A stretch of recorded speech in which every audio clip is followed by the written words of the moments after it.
有血坠在还不起，荣耀归主名，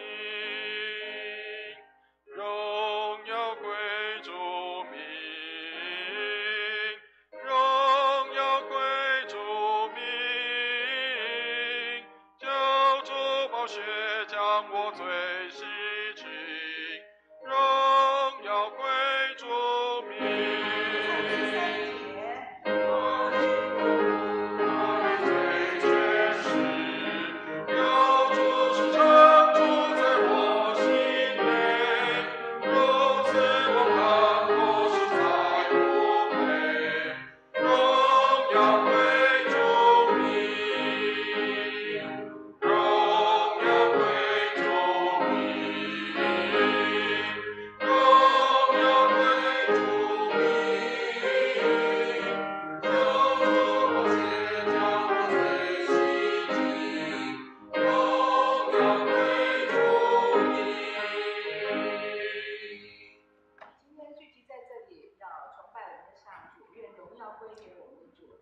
时间交给牧师。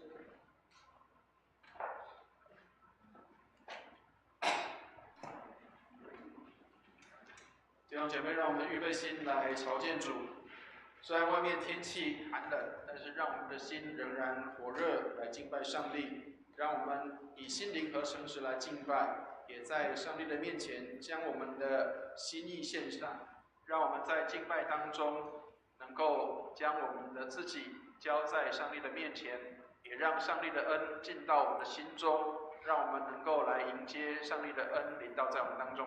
我们一起来祷告，为我们今天早上的崇拜来献上感恩，也为我们所有的程序、流程、顺序、人员的运动、设备安排，我们都来为这样来祷告。让我们一起来祷告。慈悲爱我们的天父，感谢你给我们有这样的时间，让我们能够来敬拜你、赞美你、歌颂你，用丝弦的乐器赞美你，用我们的声音来赞美你，用我们的心思意念来赞美你。谢谢你施恩来看顾，让我们在今天早上的崇拜成为馨香的祭，献在主你的坛前，蒙你的悦纳。为今天早上的讲员，为高牧师，还有为着我们的弟兄姐妹参与崇拜来献上祷告，让我们的崇拜能够上达到你的面前，蒙你的喜悦，蒙你的悦纳。也为我们今天早上所有的设备器械安排规划、人员的运动，都在你恩典的当中运行。你圣灵亲自在我们的当中运作，让我们能够将这一场的崇拜成为馨香的祭献在你的坛前。愿你施恩来看顾，也纪念没有办法来到我们当中的弟兄姐妹，保守他们都十分的平安。他们无论在工作、读书或在任何地方，都护卫他们蒙恩。感谢你垂听我们的祷告，愿荣耀归给主，奉耶稣基督的圣名，阿门。弟兄姐妹，让我们预备心，来敬拜上帝。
弟兄姐妹平安，我们要开始今天的崇拜，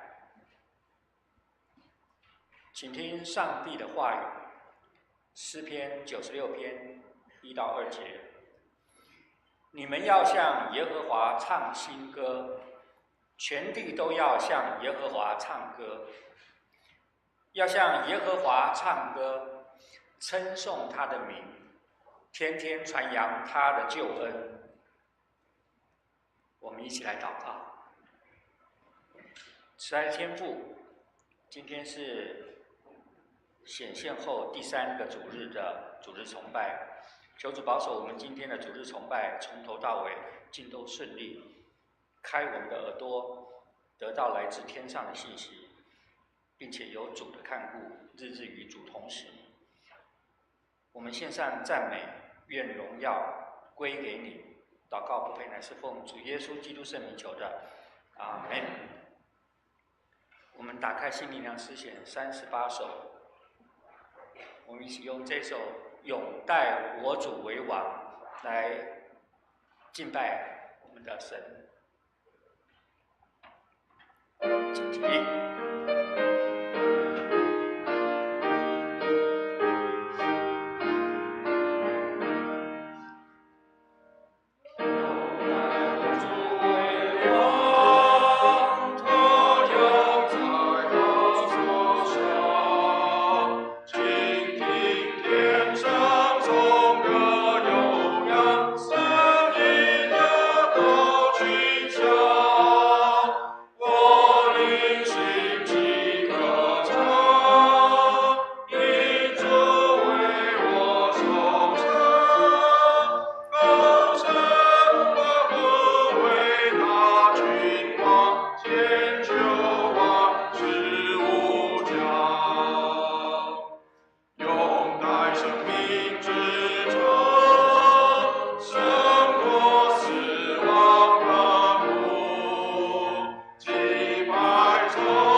使徒信经来宣告我们的信仰。使徒信经，我信上帝，全能的父，创造天地的主。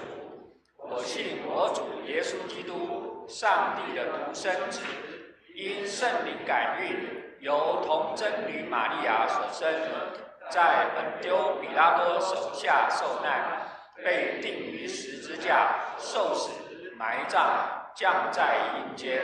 第三天从死人中复活，升天，坐在全能父上帝的右边。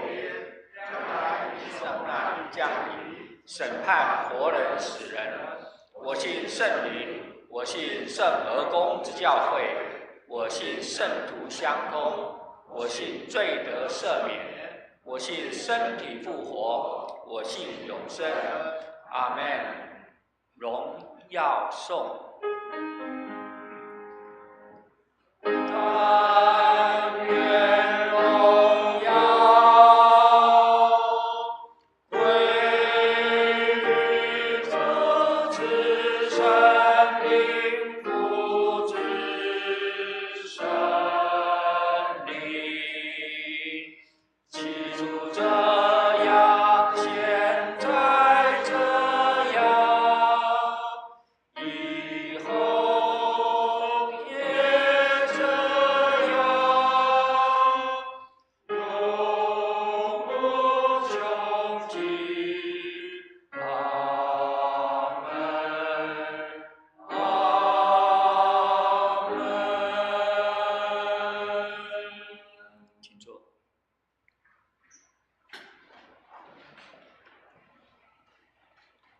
今天的祈应文在诗篇27篇第1节以及4到9节，在旧约的559页，由我来诵读。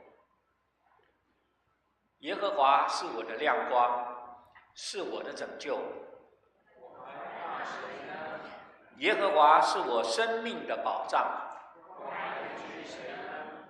有一件事，我曾求耶和华，我仍要寻求，就是你的生命是在耶和华的殿里头，瞻仰他的荣美，在他的殿里求问。因为我遭遇患难，他必将我隐藏。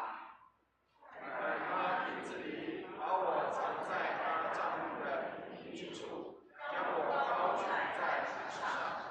现在我得以昂首，高过四面的仇敌。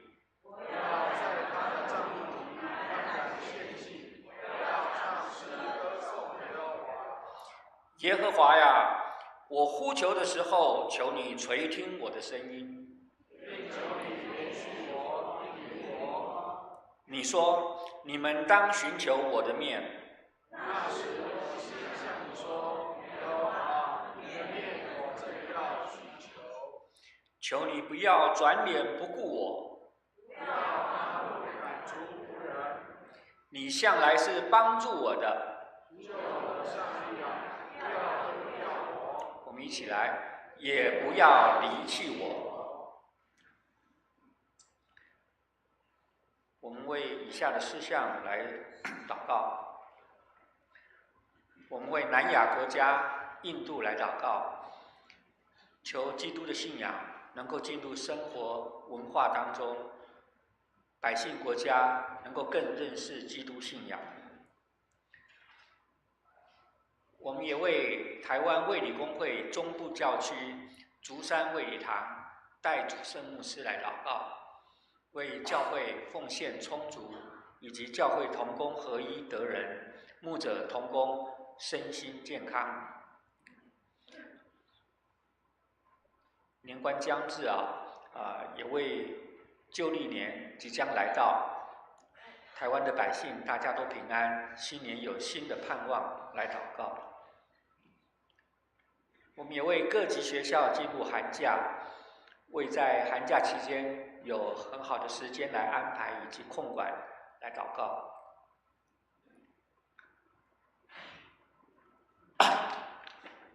我们一起来同诵主祷文。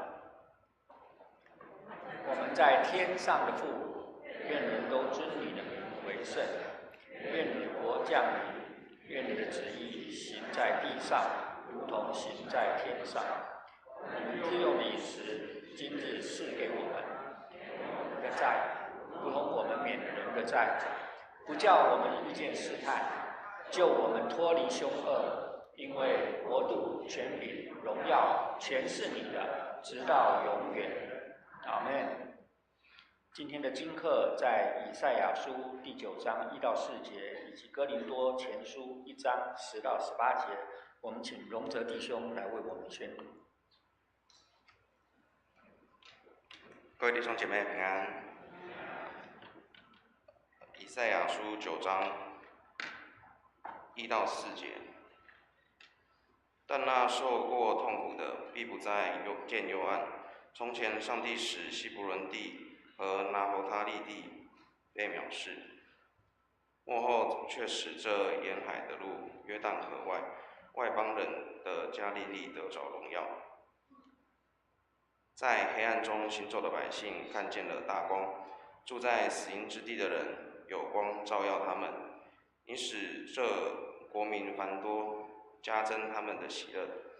他们在你面前欢喜，好像收割的欢喜，像人分乳物那样快乐，因为他们所负的重恶和肩头上的杖，并欺压他们人的棍，你都已经折断，好像在米甸的日子一样。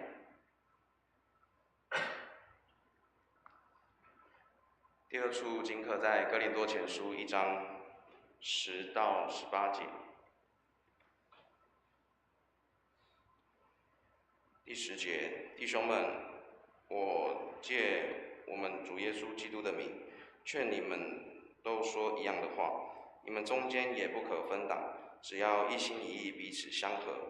因为格莱士家里的人曾对我提起弟兄们来说，你们中间有纷争。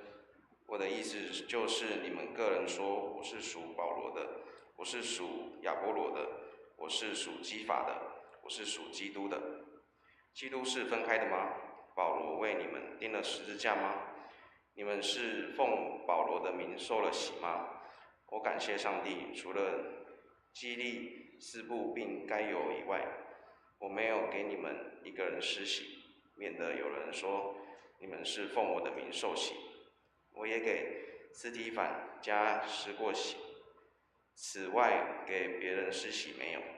我却记不清，基督差遣我，原不是为施洗，乃是为传福音，并不用智慧的言语，免得基督的十字架入了功。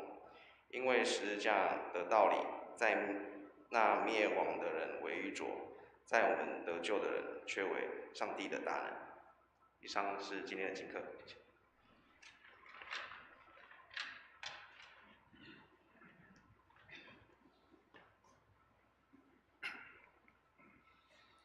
今天的正道经文在马太福音第5章21到32节，由我来攻读。你们听见有吩咐古人的话说，不可杀人，又说凡杀人的难免受审判。只是我告诉你们，凡向弟兄动怒的，难免受审判；凡骂弟兄是拉加的，难免公会的审判；凡骂弟兄是魔力的，难免地狱的火。所以你在祭坛上献礼物的时候，若想起弟兄向你还愿，就把礼物留在坛前，先去同兄弟和好，弟兄和好，然后来献礼物。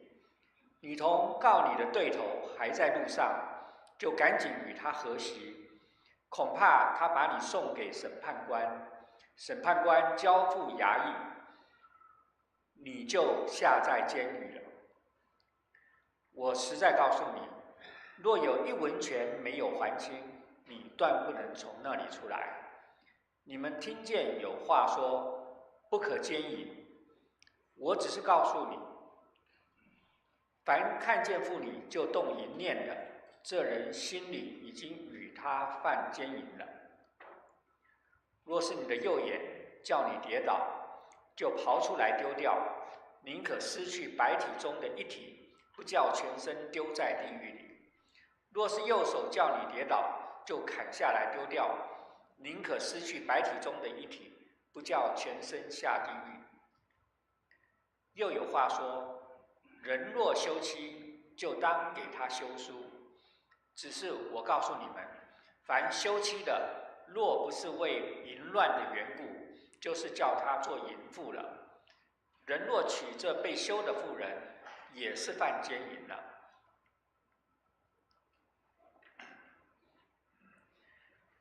我们请诗班献诗。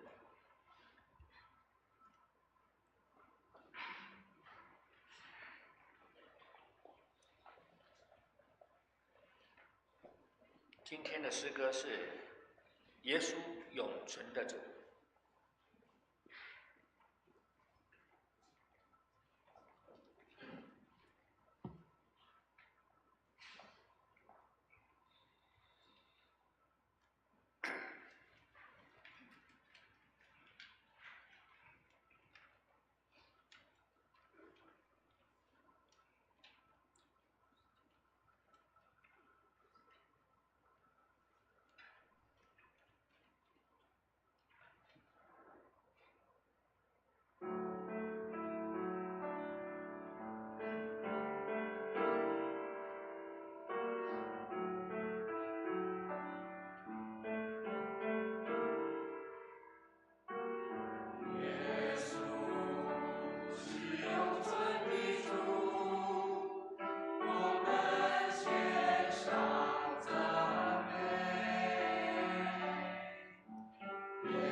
们谢谢诗班为我们献上感谢赞美的祭。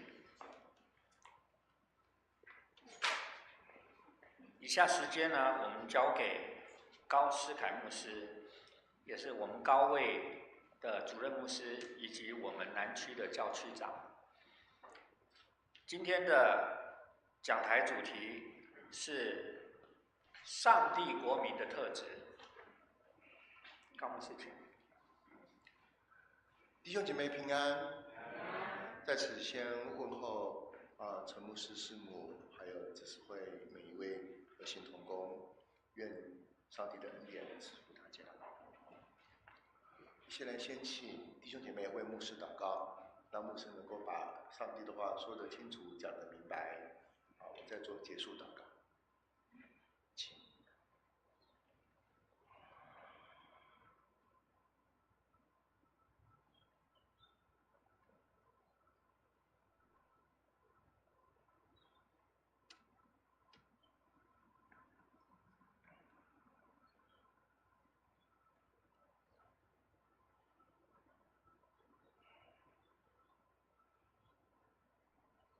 慈爱的天父，谢谢你让弟兄姐妹为孩子祷告，也感谢你引导我们每一位来到你的教会敬拜你，聆听你的话。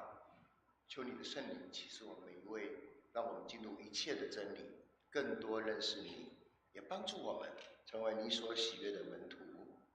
慈爱的父啊，我们也在这里祷告宣告，把所有拦阻人听见你话语的，让人心中不能专心聆听的邪恶存在，都捆绑起来，因为我们同心奉拿撒勒人耶稣基督的圣名命令，所有的邪恶存在都被捆绑，因为我们在地上所捆绑的，您在天上也捆绑；我们在地上所释放的，您在天上也释放。好让我们因着你的圣道真理，更多认识您。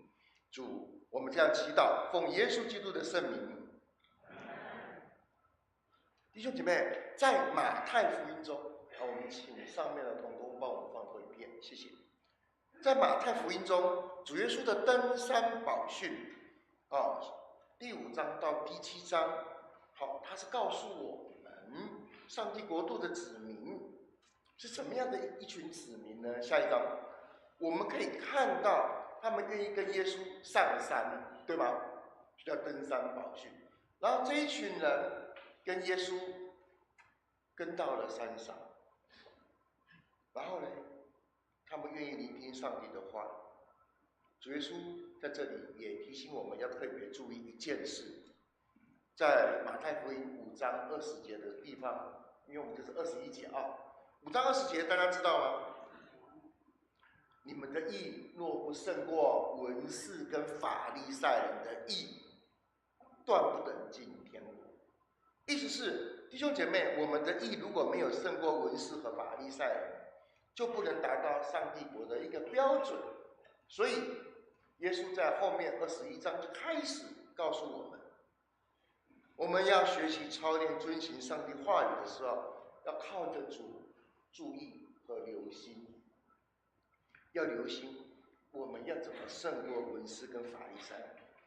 而耶稣会提到文士跟法利赛人，他没有说这是一件事，其实是2件事，这两者是有差别的。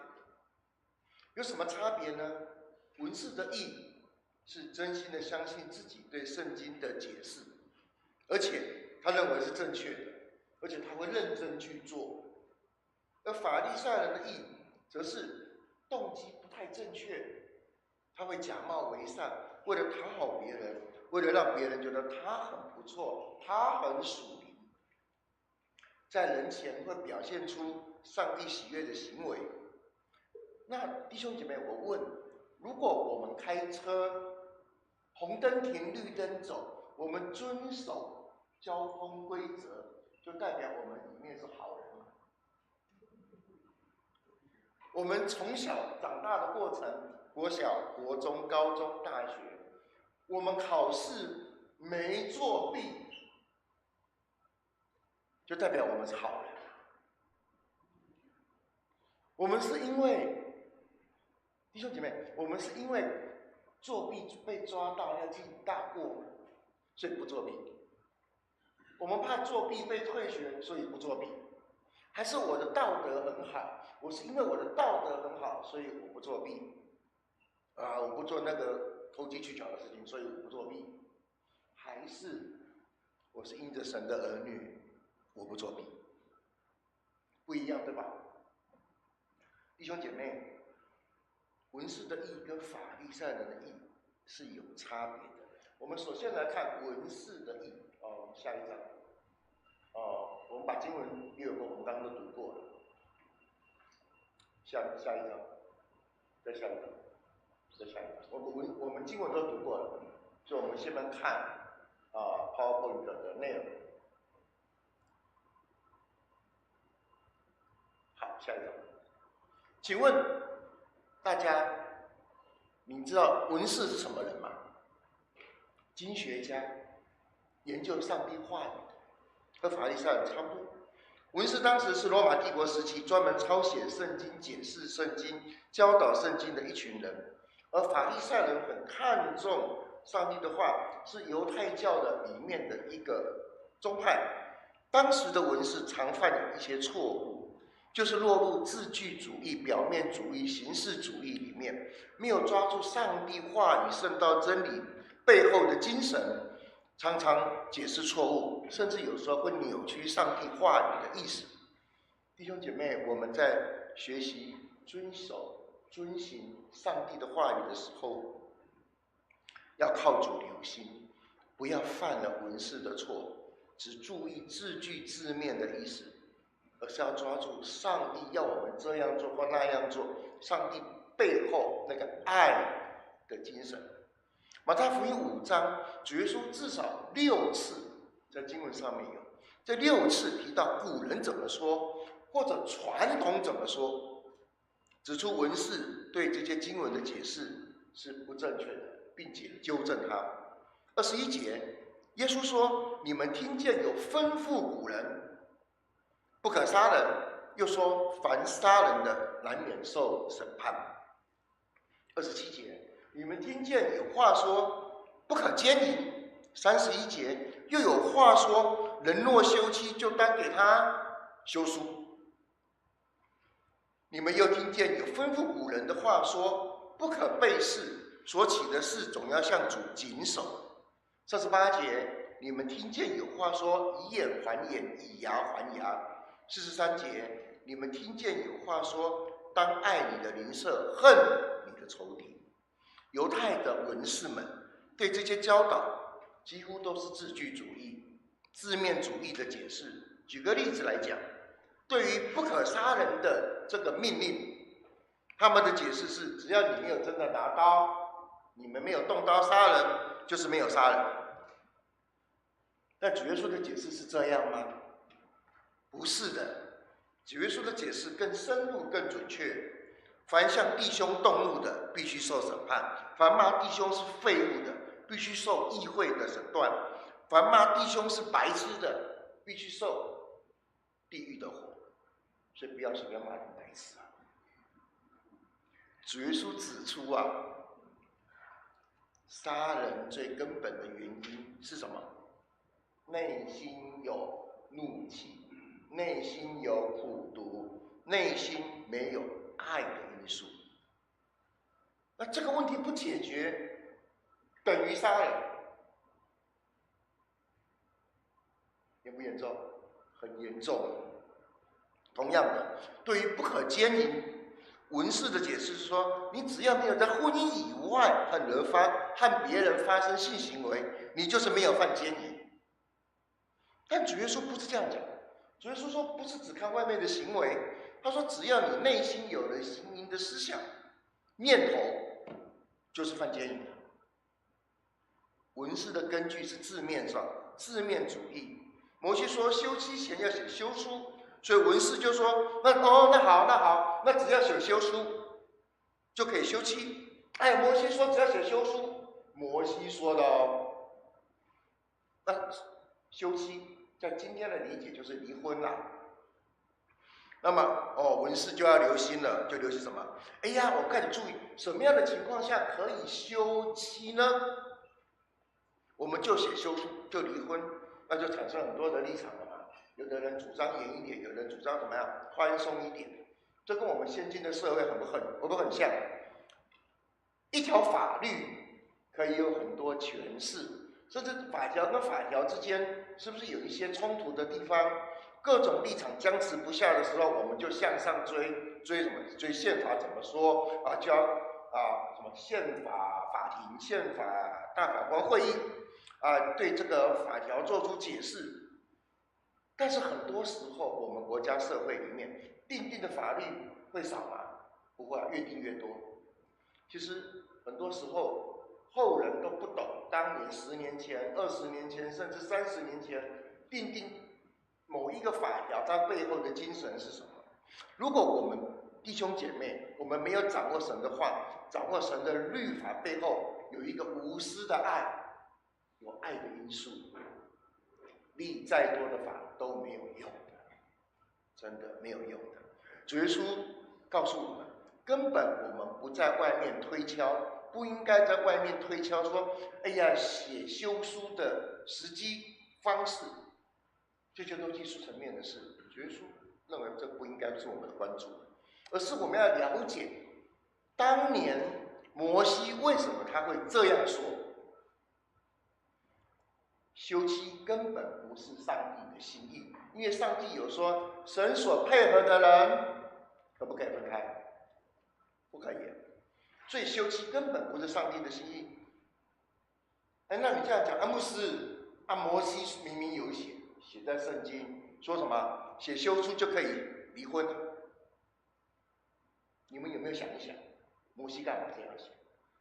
你们想一下，5500多年前。以色列人在埃及为奴，可不可以读国中、国小、国中啊？有没有受教育的意思？当年的文盲会不会很多？不止埃及人，不止以色列人，华人也是啊。我们在农业社会，爸爸妈妈说下田工作比较重要，还是去私塾读书比较重要？我们都是走过来，哎呀，长辈很多，感谢主，是不是？我们都是下田种比较重要，对吗？所以很多年前是上千年前，以色列人在埃及为奴的人，多数都是文盲，连认字都有问题，更何况写休书。所以摩西的本意是要人放下离婚的念头，好好改善婚姻，而且找人写休书才能离婚。这个到底谁读过书？认过字多还是少？少之又少。当然你可以说找摩西啊，所以摩西很累，对不对？因为他在埃及王宫住过。摩西的本意要人放下离婚的念头，好好改善婚姻，可以避免人在情绪冲动下做出错误的决定。安静下来，安静个2天，你去找人帮你写休书。安静个3天，安静个5天，安静个7天，后来想到我老公其实不错，我老公其实有很多的优点，他也蛮疼我的。哎呀，我老婆其实对我也不错，也蛮照顾我的，也很顾家，也很带孩子带得很好。哎呀，这什么意思？脱离了刚刚血气情绪的冲动，隔了2天，隔了3天，隔了5天，冷静下来说，哎呀，想到配偶好多优点。决定不离婚了，只是说，现在公元2026年，2000年后，很多人都认识字啊，识字率很高，连律师都很多，还有联合律师事务所，所以现在离婚率很高，情况不太一样。可是弟兄姐妹，关于离婚，主耶稣只告诉我们，唯有配偶犯淫乱才可以离婚。经文说，凡休妻的，若不是为淫乱的缘故，就是叫他做淫妇了。人若娶着被休的妇人，也是犯奸淫。当我们面对实际婚姻辅导的个案的时候，情况会很复杂，但是我们要抓住基本的精神。上帝不要我们婚姻破裂，我们一定要全力挽救婚姻。只有当人因为淫乱的缘故违背了约，违背了婚约，真的到了一个地步没有办法挽回了，才需得离婚。文字的义，文字的义是字句，是形式主义，只要照着表面字面上的意思去理解，就算遵行律法。那这样子字句主义下，会有一种情况发生，就是应付的态度。我们都看过学生应付老师，老师应付学生，主管应付下属，下属应付主管，或者父母跟孩子彼此应付，对吗？每个人小时候大概都很会应付爸爸妈妈，应付老师。我印象很深刻的一件事，在我小学5年级的时候，为了赶快去玩玩具啊，暑假作业，我国语跟数学，只要这个作业本上有字我想爸爸妈妈看了，我就过了，我就 pass， 我就可以去玩玩具，只要写完就可以嘛。可是我被我妈抓到，你怎么，这个好像不对啊。作业本上有字就可以3加8多少？11嘛，我随便写5、6、7、8都能被抓到。我妈把我全部擦掉，叫我重写重算。基督徒会不会落入字句主义的错误呢？会不会？会。我们是不是也会应付式的应付牧师嘛？要传道，攀传道，对不对？我们应付他一下好不好？我们应付他，我们读经，我们祷告，我们有没有写灵修笔记，对不对？每天早上读经以后写下笔记，应付，因为传道要看，应付人，应付上帝，最后是应付自己。我有做嘛？我们是成为神的儿女，对不对？基督徒，我们礼拜天要来做礼拜，不来不好，不行。师母会点，同工会点，怎么办？应付一下，所以礼拜天出现，所以周间都不见了。礼拜6日释放，礼拜1到5放肆，会不会应付嘛？天国发生的地方在哪里？弟兄姐妹，我们天国发生的地方，天国开始的地方在哪里？我们的心，阿们吗？阿们。天国发生的地方是我们的心灵，心灵如果不真诚，我们和主耶稣的关系会不会深入呢？不会的，不会有效果的，因为上帝是个灵，拜他的要用心灵和诚实拜他，所以外表的行为，你应付上帝，欺骗自己是没有意义的，而且上帝都知道。所以我们再来看，那不服上帝的义，你就是不服上帝的义咯，你会立自己的义，对吗？因为你立了自己的义，就等于你不会按照不服从上帝的义。那么文士的义就有2大问题：第一个，关心字句字面上的，刚刚我已经说了；第二，很麻烦，就是他真心认为他所理解的那个解释就是上帝的意思，这很可怕，这是自我中心，这是自以为义。主耶稣被钉十字架，我想有一部分也是因为文士造成的，他们真心认为耶稣是错的，百姓都跟着耶稣去，耶稣迷惑人，所以耶稣是错的，我们才是对的，包括爱上帝爱人。如果没有舍己来自耶稣的爱，即使定许多的律法规范我们的行为，有用吗？没有用的。但是文士这一点就是很麻烦，自我中心，自以为义。罗马书10章1到4节，弟兄们，我心里所愿，使徒保罗说，他向上帝所求的是什么？以色列人得救啊！他的骨肉同胞得救啊！他也证明他要证明什么？使徒保罗说，他证明弟兄姐妹，以色列人向上帝有热心，但是不是按照真知识，不是按照圣道真理。我们要知道，他们想立自己的义，以色列人想立自己的义，想说自己是对的，那就不服上帝的义。弟兄姐妹，律法的总结就是基督，这是第一个问题。律法的总结就是基督，所以使凡信靠上帝的都得着义，也就是你要服上帝的义，照上帝的义。文士的义是照字句律法，没有圣道真理的知识，这是第一个问题。第二个是他不服从上帝的义，立自己的义，认为自己是对的，那自己是对的，那上帝就错了。那么我们怎么办？我们每一个都这样。我们从我们出生还没认识耶稣，即使我们认识耶稣，我们有没有这个自我中心、自以为义？我讲的才是对的，我认为我是对的，有没有这种状况？所以弟兄姐妹规劝我们的时候，我们容易听还是不容易听？那我们怎么脱离文士的义？怎么能够脱离呢？第一，我们需要圣灵的帮助，我们需要圣灵光照。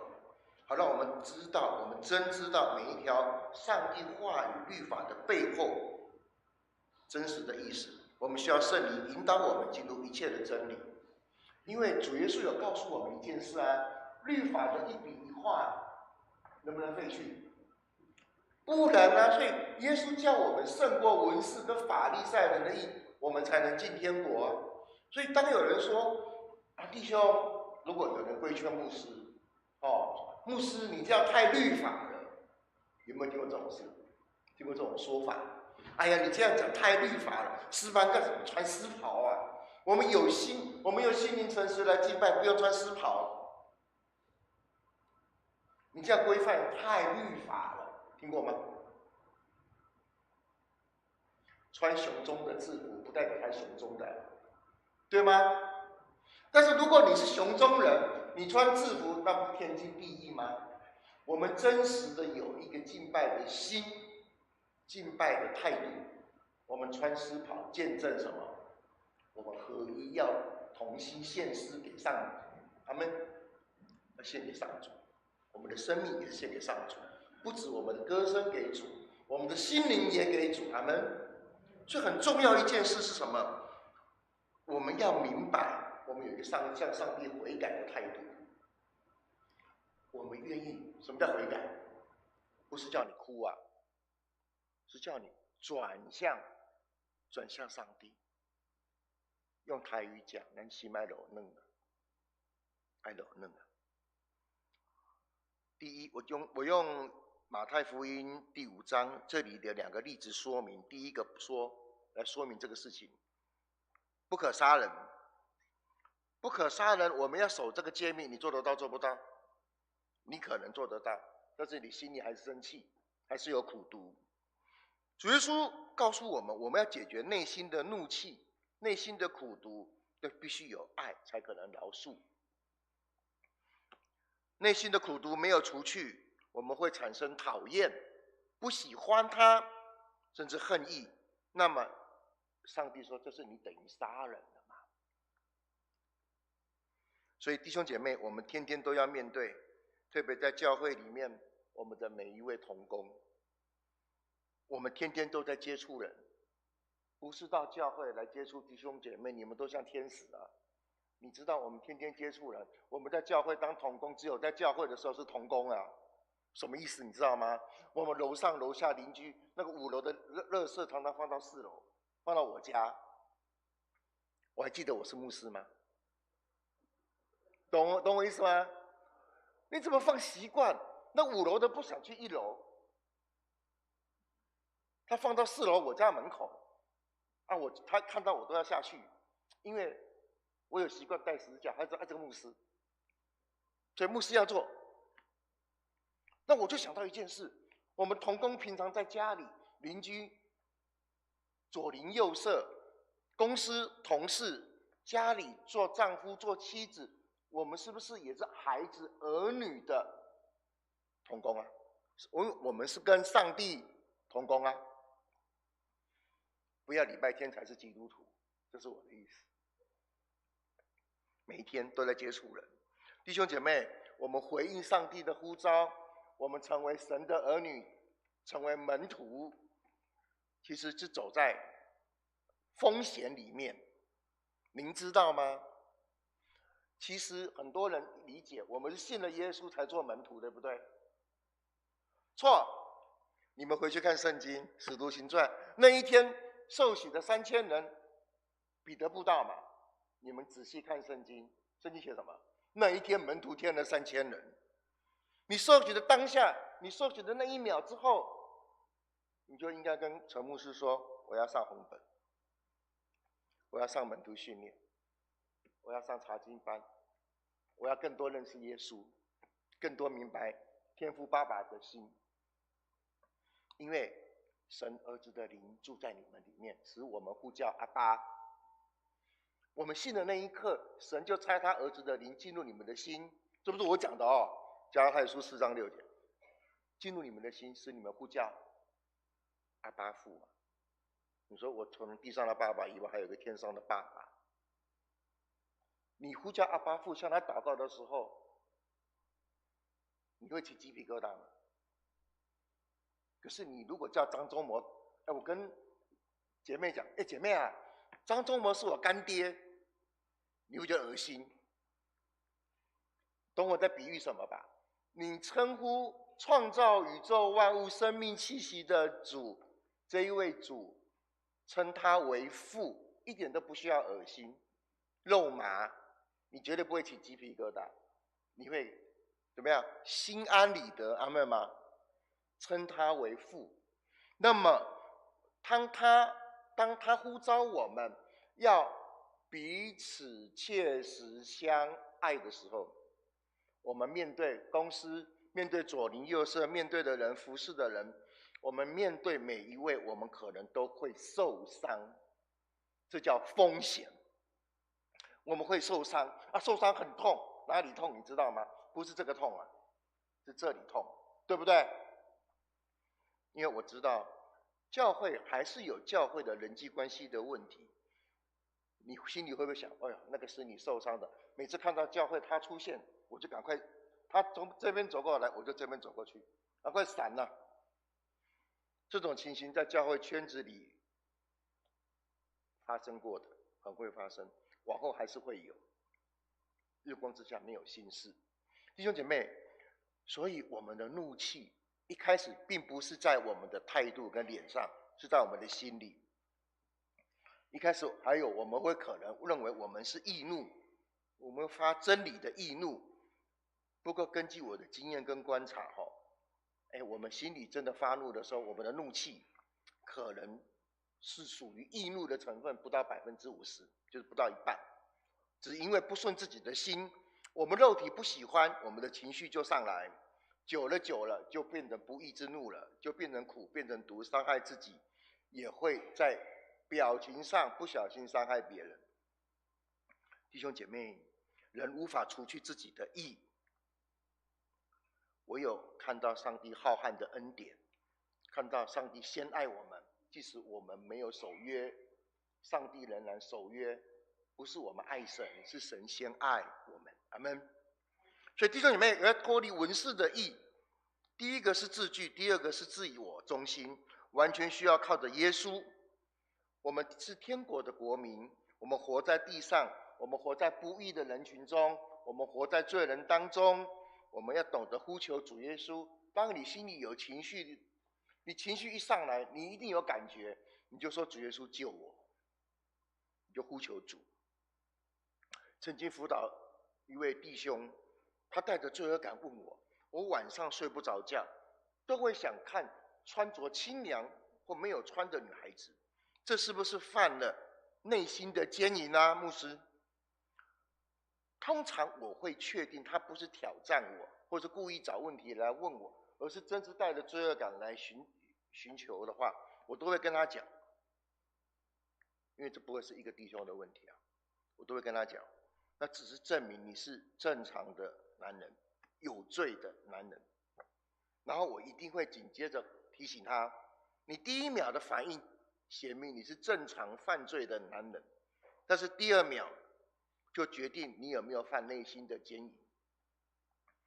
因为试探是一个过程，你第二秒是不是把电脑关掉，我就知道你有没有犯奸淫了。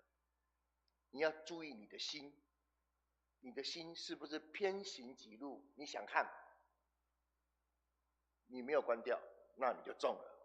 但是如果你第二秒关掉，主耶稣的什么恩典就保守你，立刻求主耶稣保守自己是很重要的。当你内心情绪上来，当你想靠着自己的肉身，想做一些让你眼目的情欲、肉体的情欲、今生的骄傲，有一点爽的时候，你都不要让它爽，所以不容易，对不对？所以圣经所说文士的义，在这里跟心理学所指出的一个盲点，我们要看到，面对文士的义，就是面对我们自身的盲点。盲点就是我们自己看不见，可是弟兄姐妹可能看得清清楚楚，别人看得很清楚，看到我们的弱点。我们往往认为那些小问题，我们太容易落在文士的义里面。如果有人觉得自己不是这样，那就很麻烦。基督徒要特别注意的是，我们不要认为外面只要做一些属灵的动作，就表示我们属灵。我们祷告，我们跪下来，我们属灵，就好像红灯停，绿灯走，我们是守规矩，内心也是嘛。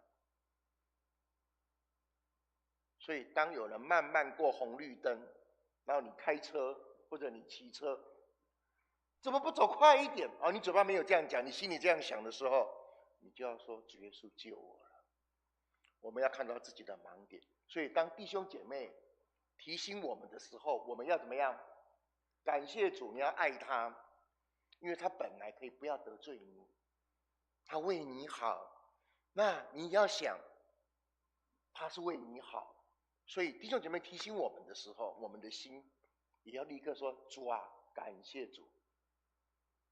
这样时间久了，我们跟对方的关系就会越来越好，因为你是为我好，再来是你是爱我，再来我愿意跟你有更多的互动。因为意见不同是正常的，在教会内我们所受的教育、文化背景、成长背景都不一样，意见不同是正常的，但是在爱里面都为对方设想。阿们。让我们荣光堂彼此切实相爱，在这里，在这个社区，在这个环境里面，成为主耶稣的灯，主耶稣的光。2000年前有没有这个？没有。那他说你们是世上的光，主耶稣说你们是世上的光，指的是什么？你们要有亮度，要有热度，因为以前的是火把，是灯笼。你知道中东白天很热，高温40度，傍晚入夜之后呢，可能10度，可能5度、7度。所以你们是世上的光，那也代表着我们的温暖。愿荣光堂这殿幕后的荣耀大过先前。阿们。我们一起来祷告。主耶稣，谢谢你让我们成为信靠你的人，谢谢你在过去让我们受洗归入你的圣名，求你帮助我们一举一动有新生命的样式，帮助我们带着复活的新生命在世上为你做奇妙的见证，也帮助我们每一天都用耶稣的心支取天国的恩典，脱离文士的义，而且也透过弟兄姐妹我们彼此帮助，让我们被圣灵充满，被圣灵更新，长大成熟，满有基督长成的身量，叫主耶稣的名在我们身上被高举。因为你说当你的名在地上被高举的时候，你就要吸引万民归向你。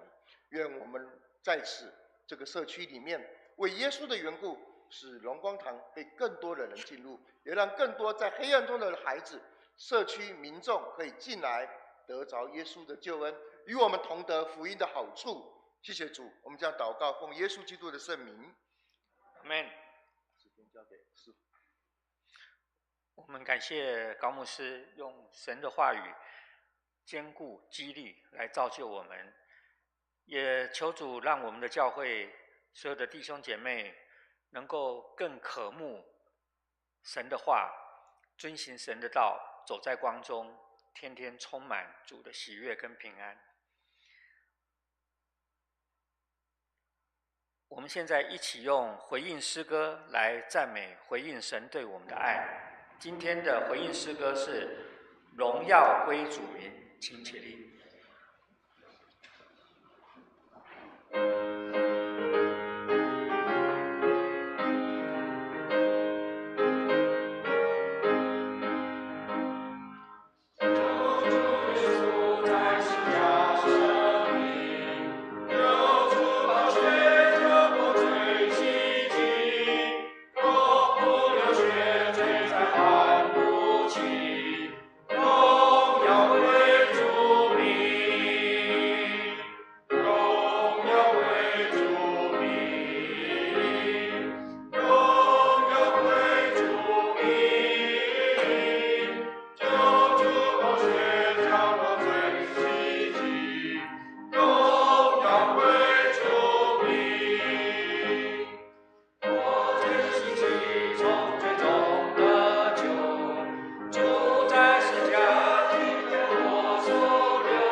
站立，要开始今天的奉献，请大家预备心，恭敬以金钱来表达对上帝的感恩。如果对奉献的意义不了解的，就安静的让奉献袋经过你的面前。我们请诗献的同工到台前来。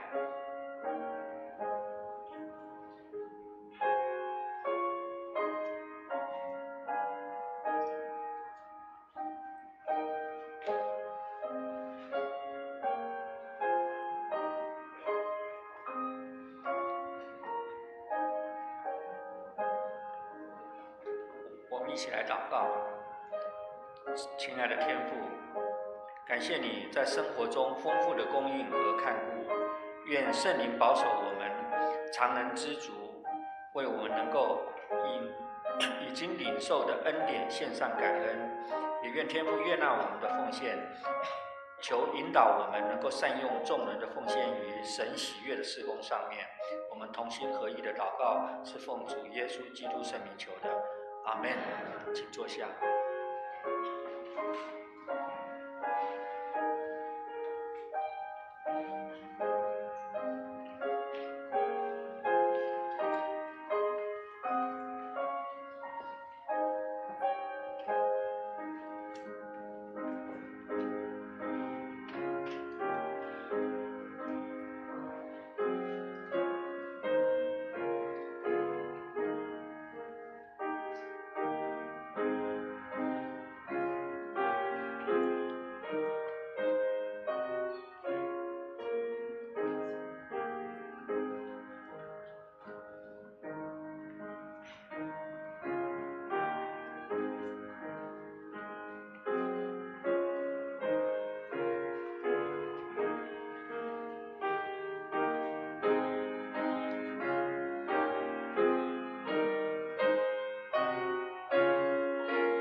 今天有没有第一次来到我们教会的弟兄？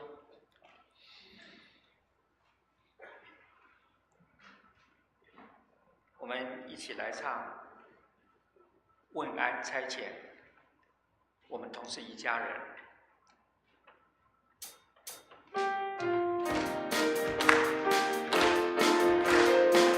我们唱完第一次，可以彼此喜律，拱手问安。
好，我们缓缓回到座位上来。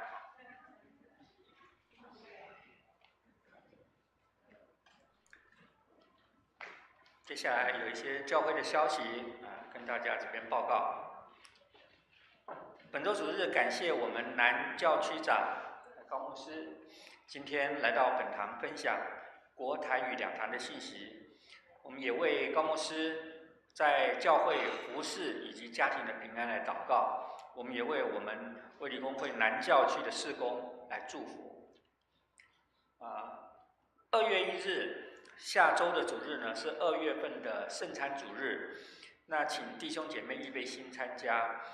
在主日之后，我们会召开诗会跟同工的培训以及事工的讨论会，我们会在1楼的副堂。那欢迎有意愿了解诗会服事以及预备参加诗会服事的弟兄姐妹们来报名参加。本堂2025年的绿本门徒班已经在1月24号完成课程了。那本期呢，一共有11位学员参加结业。教会将于2月，就是下周的主日，会颁发绿本的结业证书。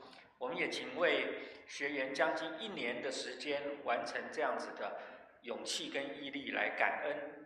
我们也为学员能够扎根真道、深入世界来祷告。第5，总会青年事工委员会有举办辅导同工训练，会在1月29号到1月31号在南投举行。那本堂呢会请潘辉珍传道代表参加。总会的南区会友座谈会将于2月7日星期六下午的2点在高雄卫理堂举办，邀请讲员谈论关键面对教会未来的趋势，欢迎弟兄姐妹报名参加。15年的春季的制服艺人学院热烈招生当中，我们也请老师预备以及报名的状况来代祷。这一学期有新开设，有几个班，包括快乐的学二胡，还有英文歌唱班。那另外呢，有副班的部分有包括素描及水彩绘画，我们请多多支持来推广。更多的丰富课程，请参阅我们的招生海报。在3月16号星期一开始，各班陆续会开课。然后呢，红本门徒课程开始报名，从3月14号星期六上午9点半开课。每个人的书籍费是750块钱。请这一次呢，我们是由属灵的导师是由潘辉珍传道，那也欢迎向传道或者是办公室来报名。红等门徒呢，至2月底之前报名。我们的卫理神学院在新学期呢会有推广的教育课程，自我认识在基督里的自我形象开始受理报名。那本堂也可以选实体或线上的课程来授课。这个师资呢是周淑清老师，上课时间是从3月6日开始，每周五的晚上7点到9点，详情我们参阅布告栏。那本年度呢，教会的财务部门已于会友的奉献袋中放入了2025年的奉献确认表。弟兄姐妹如果有奉献疑问的话，请于2月底之前向办公室这边提出查核修改。如果没有异议的话，总会将继2025年正式的奉献收据，以利奉献者报税使用。同时，我们也为教会复兴守望，邀请弟兄姐妹实体参加我们教会每周四晚上7点半的查经祷告会，为教会的各项事工关心祷告。其他的肢体的消息呢，我就不一一的再多详述，麻烦弟兄姐妹自己来参阅底下的肢体消息的部分，并为所有软弱的肢体来祷告。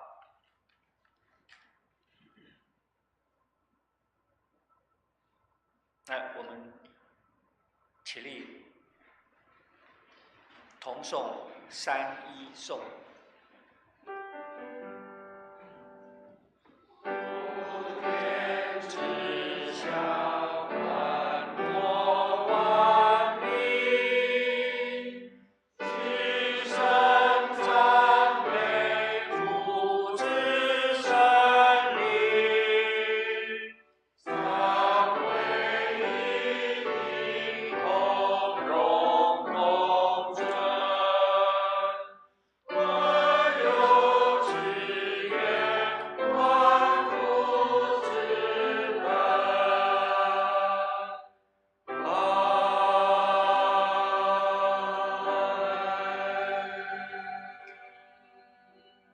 请高牧师为我们来做祝福祷告。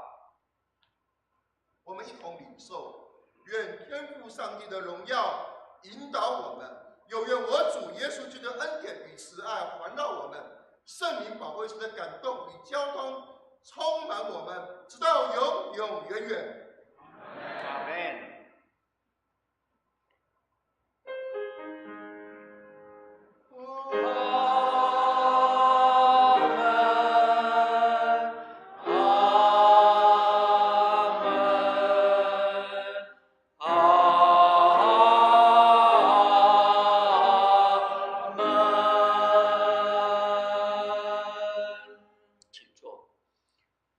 牧师有没有事情要补充？